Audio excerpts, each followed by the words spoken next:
लेकर आया हूँ एक और दिल दहला देने वाली कहानी, जिसका नाम है पुराना मंदिर। कॉलेज में चल रही फोटो कॉन्टेस्ट प्रतियोगिता के चलते उस कॉलेज के स्टूडेंट रवि, गौरी, रोहित और नेहा अच्छी फोटो की तलाश में शहर से दूर सुनसान जगह पर बने एक पुराने मंदिर में पहुंच जाती हैं, जो कि एक खंडर में बदल चुका था। वह लोग नहीं जानते थे कि इस जगह पर उनके कदम रखा है वह हजारों सैकड़ों सालों पहले हैवान को मंत्रों से बांधकर तहखाने में दफन कर दिया गया था। उसके बाद वह मंदिर खंडित हो गया था, जिस वजह से सैकड़ों सालों से किसी ने वहां कदम तक नहीं रखा था। गौरी बोली, और कितनी वीरान जगह है ये, और ये खंडर देखने में कितना डरावना है। लगता है बरसों से यहाँ कोई नहीं आया। नेहा बोली, तुमने सही कहा गौरी, यहाँ तो सूखे पत्तों और कोहरे के सिवा कुछ नहीं दिख रहा। मुझे तो अजीब डर सा लग रहा है। रवि हंसते हुए बोला, तुम लड़कियों की यही प्रॉब्लम है, हर जगह डरने लगती हो, ऐसी जगह पर ही तो एडवेंचर आता है। गौरी बोली, एडवेंचर तुम्हें आता होगा, मुझे तो अभी से बहुत डर लग रहा है।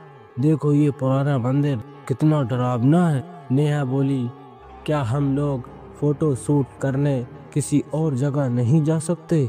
रोहित, तुम्हें अंदर नहीं जाना है तो तुम बाहर इंतजार करो, नहीं तो अपना मुंह बंद रखो। रवि, चलो चलो, सब अपने कैमरा और फोन निकालो, अब हम मंदिर के अंदर जा रहे हैं। जैसे ही उन लोगों ने मंदिर के अंदर कदम रखा, चमगादड़ का एक झुंड आवाज करता हुआ उठ के सिर से ऊपर उड़ गया। लड़कियां डर गईं, उनकी चीख निकलने लगी।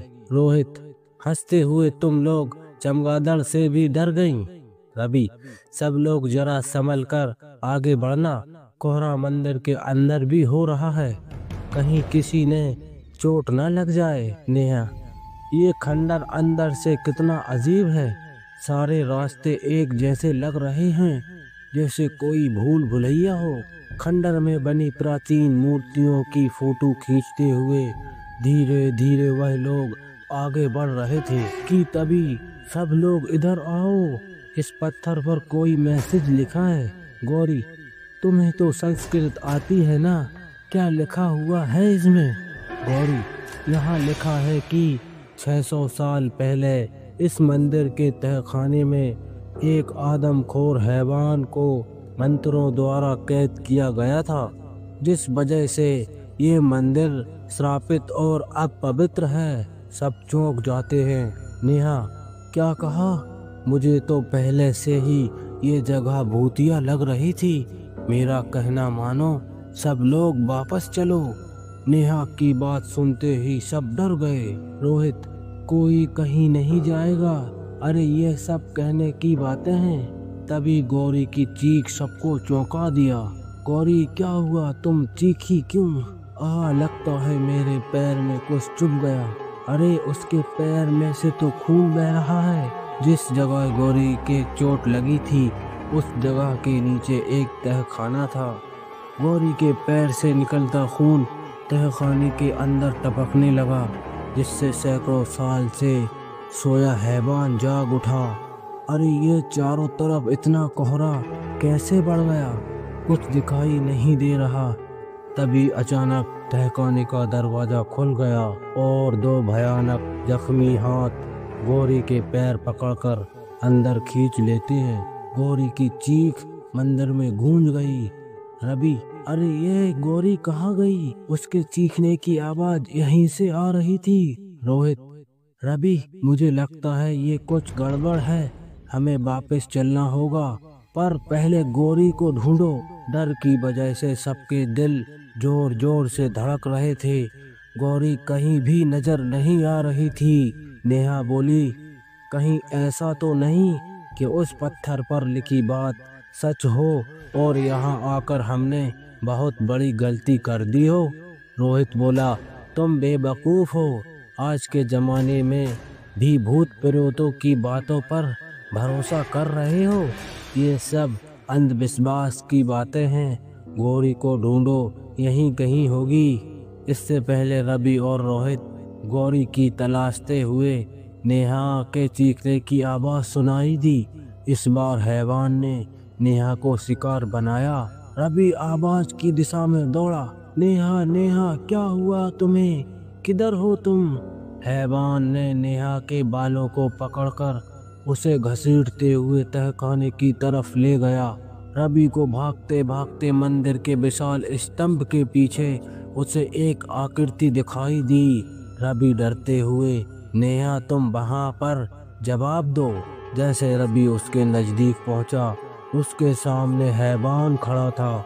उसका भयानक चेहरा देखकर उसकी रूह कांप गई। इससे पहले रवि संभल पाता, हैवान उसके गले को अपने हाथों से दबोच लिया और उसे वहीं खाने लगा। रवि की चीख निकल गई। रवि की चीख सुनकर रोहित, ओए नहीं, ये तो रवि की चीख थी। आखिर क्या हो रहा है? बाहर जाने का रास्ता भी नजर नहीं आ रहा। सारे दरवाजे एक जैसे ही नजर आ रहे हैं। एक एक करके वह हैवान का निशाना बन चुके थे। रोहित भी भागते भागते थक चुका था, पर उसे बाहर जाने का रास्ता नहीं मिल रहा था कि तभी वह हैवान रोहित के सामने आ गया। रोहित डरते हुए, ये क्या बवाल है, और बहुत डर गया। रोहित ने देखा उस हैवान की लाल सुर्ख आंखों से खून जैसा बह रहा था और उसके बड़े बड़े दांतों से खून टपक रहा था। हैवान दरिंदे, कौन है तू? तूने मेरे दोस्तों के साथ क्या करा? मैं तुझे जिंदा नहीं छोड़ूंगा। हैवान धीरे धीरे कदमों से रोहित की ओर बढ़ने लगा। अपनी तरफ से बढ़ते कदम देख रोहित अपने पास पड़े बड़े बड़े पत्थर उठाकर फेंकने लगा, पर उस हैवान पर कोई असर नहीं हुआ। अचानक रोहित को तहखाने का रास्ता दिखा और वह नीचे की ओर भागता तहखाने में पहुंच गया। रोहित को 3 दोस्तों की लाशें दिखाई दी। हे भगवान! रवि, गौरी, नेहा, ये क्या हो गया तुम लोगों को? उठो मेरे दोस्तों। रोहित तहखाने में एक बड़े पत्थर के पीछे छुप गया। तभी उसे कुछ आहट सुनाई दी। ए भगवान, ए भगवान, ये हैवान दरिंदा यहाँ भी आ गया, क्या करूं? तभी रोहित की नज़र दीवार के चित्र पर पड़ी। ओए, इसका मतलब ये हैवान की जान दिल पर वार करने से जाएगी। रोहित ने तुरंत अपने आसपास निगाहें दौड़ाई तो उसे एक भाला जैसी बनी नुकीली लकड़ी दिखाई दी। रोहित ने उसे तुरंत उठा लिया।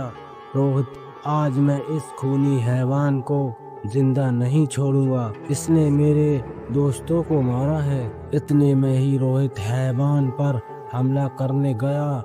हैवान ने उसकी गर्दन पकड़कर हवा में उड़ा लिया। रोहित बहुत कोशिश करते हुए हाथ में पकड़ी लकड़ी से हैवान की आंख फोड़ दी।